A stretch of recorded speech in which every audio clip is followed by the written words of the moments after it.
Welcome to my video. आज वास्तुशास्त्र में हम बात करेंगे भूखंड और भवन का आकार की।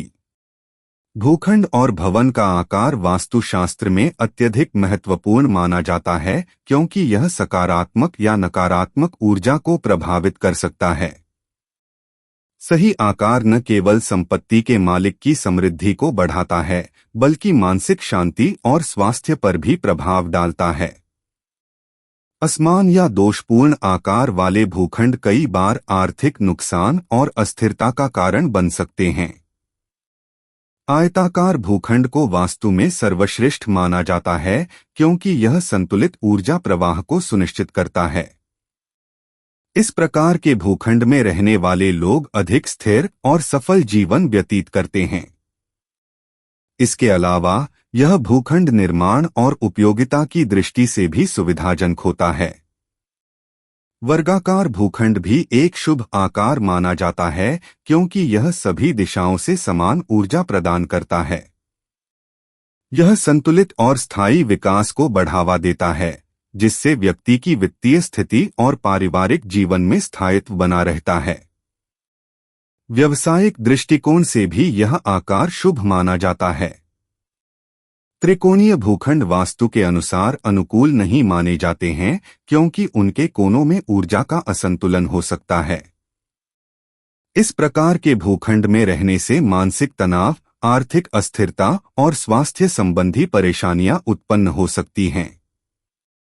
यदि ऐसा भूखंड खरीदना आवश्यक हो तो कुछ विशेष उपायों को अपनाना आवश्यक होता है। गोलाकार भूखंड भी वास्तु के अनुसार दोषपूर्ण माने जाते हैं क्योंकि इनमें दिशाओं का स्पष्ट निर्धारण नहीं होता। इस प्रकार के भूखंड में रहने से निर्णय लेने में कठिनाई, अस्थिरता और व्यवसाय में बाधाएं उत्पन्न हो सकती हैं। इस आकार के भूखंडों में निर्माण करने से पूर्व उचित वास्तु उपाय अपनाने चाहिए। अनियमित आकार के भूखंड वास्तु में अत्यधिक नकारात्मक प्रभाव डाल सकते हैं। विशेष रूप से कटेफटे या अत्यधिक टेढ़मेढ़े भूखंडों में रहने से मानसिक तनाव, आर्थिक नुकसान और पारिवारिक कलह की संभावना बढ़ जाती है। ऐसे भूखंडों में ऊर्जा का प्रवाह असंतुलित रहता है। यदि किसी भूखंड के उत्तर पूर्व कोण में कटाव है तो यह अत्यधिक अशुभ माना जाता है। यह भूखंड आर्थिक हानि, स्वास्थ्य समस्याएं और संतान पक्ष की परेशानियों का कारण बन सकता है। इस दोष को दूर करने के लिए वास्तु विशेषज्ञ की सलाह लेना आवश्यक होता है। दक्षिण पश्चिम कोण में कटाव होने पर व्यक्ति को धन संपत्ति की हानि झेलनी पड़ सकती है। यह पारिवारिक अस्थिरता, कोर्ट कचहरी के मामले और मानसिक तनाव को बढ़ा सकता है। यदि ऐसा भूखंड लिया जाए तो आवश्यक सुधारात्मक उपाय करना जरूरी होता है।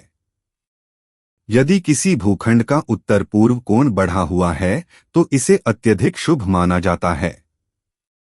यह भूखंड ज्ञान, समृद्धि और मानसिक शांति प्रदान करता है। इस प्रकार के भूखंडों में रहने वाले लोग जीवन में उन्नति प्राप्त करते हैं और संपत्ति में बढ़ोतरी होती है। दक्षिण पश्चिम दिशा में बढ़ा हुआ भूखंड नकारात्मक प्रभाव डाल सकता है। यह स्वास्थ्य संबंधी परेशानियों, धन की हानि और मानसिक तनाव को जन्म दे सकता है। इस दिशा में अतिरिक्त निर्माण से बचने की सलाह दी जाती है। यदि भूखंड के उत्तर पश्चिम भाग में कटाव होता है तो यह सामाजिक और कानूनी विवाद उत्पन्न कर सकता है। ऐसे भूखंड में रहने से पारिवारिक और व्यावसायिक जीवन में कई परेशानियां आ सकती हैं। इस दोष को दूर करने के लिए उचित वास्तु उपाय आवश्यक होते हैं। पूर्व दिशा में बढ़ा हुआ भूखंड व्यक्ति की प्रतिष्ठा और मान सम्मान को बढ़ाने में सहायक होता है। यह शिक्षा, करियर और आत्मविश्वास को भी सकारात्मक रूप से प्रभावित करता है। इस दिशा में खुलापन रखने से सफलता प्राप्त होती है। यदि किसी भूखंड का पश्चिमी भाग बढ़ा हुआ हो तो यह वित्तीय अस्थिरता और सामाजिक प्रतिष्ठा में कमी का कारण बन सकता है। पश्चिम दिशा का अत्यधिक विस्तार घर के मुखिया के स्वास्थ्य और व्यवसाय पर प्रतिकूल प्रभाव डाल सकता है। यदि किसी भवन का निर्माण किसी असमान भूखंड पर किया जाए तो उसमें नकारात्मक ऊर्जा का प्रवाह बना रहता है। इससे घर के सदस्यों में तनाव, बीमारियां और आर्थिक संकट उत्पन्न हो सकते हैं। इस प्रकार के भूखंड को संतुलित करने के लिए वास्तु अनुसार परिवर्तन आवश्यक होते हैं। भवन के मुख्य द्वार की स्थिति भी भूखंड के आकार से प्रभावित होती है। गलत दिशा में बना मुख्य द्वार धनहानि, स्वास्थ्य समस्याएं और मानसिक अशांति का कारण बन सकता है। इसलिए भवन का निर्माण करते समय मुख्य द्वार की दिशा का विशेष ध्यान रखना चाहिए। यदि किसी भूखंड के चारों कोनों में असमान ऊंचाई होती है तो इससे नकारात्मक ऊर्जा का संचार होता है।